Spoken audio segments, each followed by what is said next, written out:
নং দক্ষিণ চরবংশী ইউনিয়নের গণমিছিল চলতেছে। আর বাংলাদেশ জামাত ইসলামী 8 নং দক্ষিণ চরবংশী উপজেলা যতদূর চলছে ততদূর বাংলাদেশ জামাত ইসলামী আর দাঁড়িপাল্লার পক্ষে 30 তারিখ ডক্টর শফিকুর রহমান আসবেন।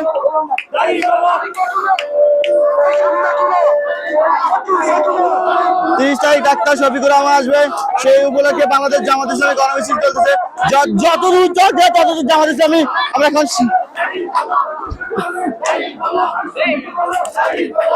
আমরা এখন সামনে যাওয়ার চেষ্টা করতেছি। সরি ভাই, আমরা এখন সামনে যাই বাজারের। আপনারা দেখতে পাইতেছেন বাংলাদেশ জামাত ইসলামী গণমিছিল এখন অফিসের সামনে এসে সমাপ্ত হবে। পুরো এলাকা ঘুরে এখন অফিসের সামনে এসে